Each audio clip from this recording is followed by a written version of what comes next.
Rizal News. Good morning, Mohicans! Good morning, Philippines! I'm Brent Dayari. And I'm Simon Soriano. And This is the 5 Rizal News, serving you the hottest and the latest news on the hour. For the sports news, UAAP, new plans, improving form, perfect card ahead of big match. And here's Celine Angelia P. Avignante for the updates. This close to a perfect first round, National University continues to keep its focus on getting better.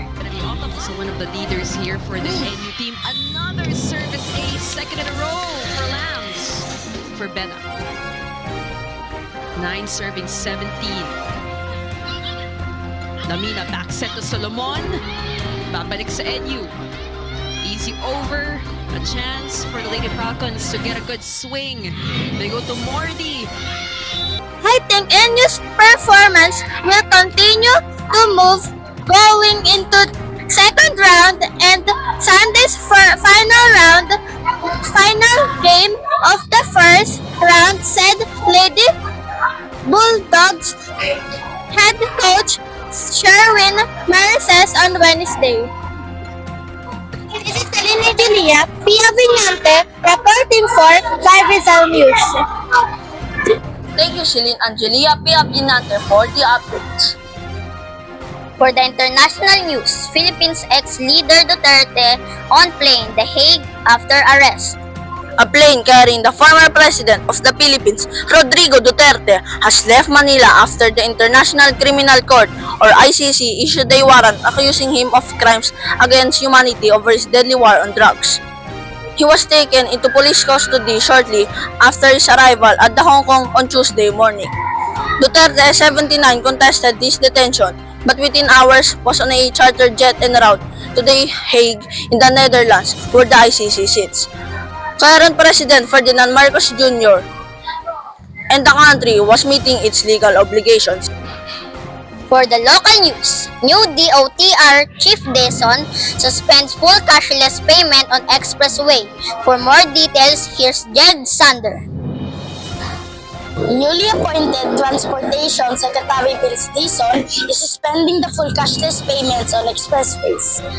The Toll Regulatory Board earlier said that all vehicles passing to expressways must first equipped with RFIDs for cashless payments starting March 15 or they will be penalized. In a palace briefing on Friday, February 21, Dizon explains the expressway system must first be perfected.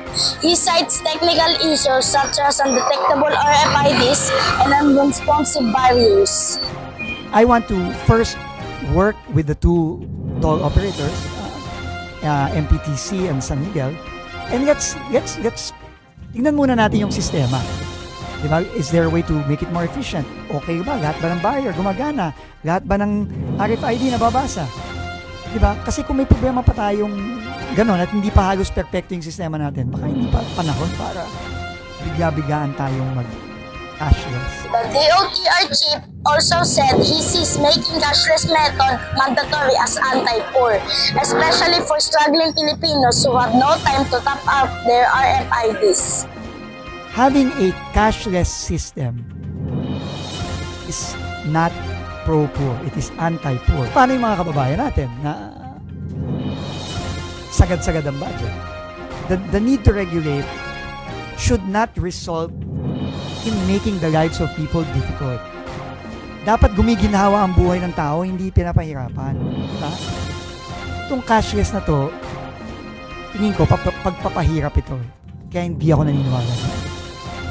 Siguro pagdating ng panahon na perfect na yung system and then pero right now I don't believe in it, so I asked them to stop it. The Toll Regulatory Board started conducting a dry run for the contactless toll collection back in September 2023. The DOTR previously issued an order in 2020 requiring cashless or contactless transactions BIA or FIDs stickers as it sought to mitigate transmission of COVID-19. Due to complaints arising from glitches in the electronic toll collection system, the department issued an addendum permitting vehicles with no RFID stickers to use the tollways and requiring cash lanes in all toll plazas. This is Jed Sander Taboy reporting for 5 Rizal News. Thank you, Jed Sander, for the details. For the local news, DOTR to prioritize Iloilo Airport in government privatization efforts. And here's Simon Soriano for the updates. Department of Transportation or DOTR is set to expedite the privatization of the Iloilo International Airport with the goal of increasing the passengers capacity to 10.5 million by 2035. According to the DOTR Secretary Vivincio Dizon, the agency will fast-track the current Public-Private Partnership or PPP proposal from the Villar Group to ensure the sustainable development of growth of the airport. We assure the Mayor and the Governor that DOTR will fast-track the current PPP proposal from the Villar Group to ensure the sustainable development and growth of the airport to support the growth of the city, Dizon said. The Iloilo International Airport, currently the second busiest in Western Visayas, will undergo significant upgrades and expansion. The government has allocated 190 million for the repair and rehabilitation of the present airport terminal, while the private proponent is expected to invest 15 billion with a mandatory investment of 3.5 billion. Iloilo Governor Arthur Defensor Jr. is also proposing the idea of a terminal mall which you can cater the cultural needs of Filipinos who can often gather in large numbers and send off. Welcome relatives. The DOTR is open to the ideas but needs to work with the private operator in charge of the master plan until 2035. But from Iloilo, the DOTR is so eyeing the privatization of airports in Davao and other major destinations such as Siargao, Calibo, Bacolod, and Dumaguete.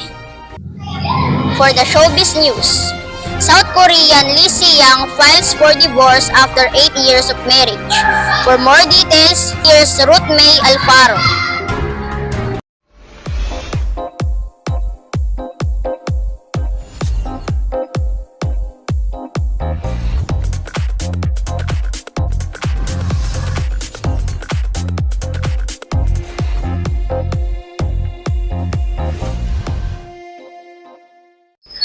South Korean actress Lee Si-young is in the midst of divorce after almost 8 years of marriage. Her agency confirmed. Lee got married to a restaurant entrepreneur, Ji Sang-yoon, who is 9 years her senior, in September 2017. The following year, the actors gave birth to their son. News of the divorce was first reported by YIN on Monday, March 17. The South Korean TV news outlet said the actress and her husband had submitted divorce down news to Seoul Family Court earlier this year. The split was confirmed by Lee's agency, Account Factory, which told South Korean media they had reached an applicable agreement and are currently in the process of divorce. And that's the latest entertainment news update. This is Ruth Maya Alfaro reporting for 5 Rizal News.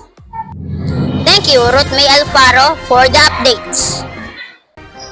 For the weather news, heat index, no areas in danger heat level category forecast for March 22, 2025. Here's Alina Faye Palacao for more details.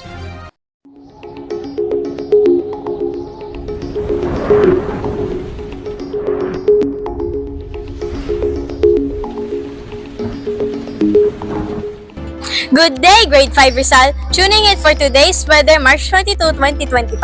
Here is the upcoming state of the weather for today from our latest satellite images. The number of places with high heat index was lessened due to randomly distributed rainfall around the country. Today, Metro Manila can experience heat from 31 degrees Celsius to 35 degrees Celsius, while other places that will expect a high heat index are Mindoro, Palawan, and Panay with 41 degrees Celsius. For latest weather updates, be sure to check our social media platforms and official website. This ends the live updates from Pag-asa. Stay tuned for our next weather update. This is Alina Faye A. Palacao reporting weather news. Thank you, Alina Faye Palacao, for the updates. Again, this is the 5 Rizal News, serving you the hottest and the latest news on the hour. Again, I'm Brenny Nick Biderit. And this is Simon Soriano. God bless you all.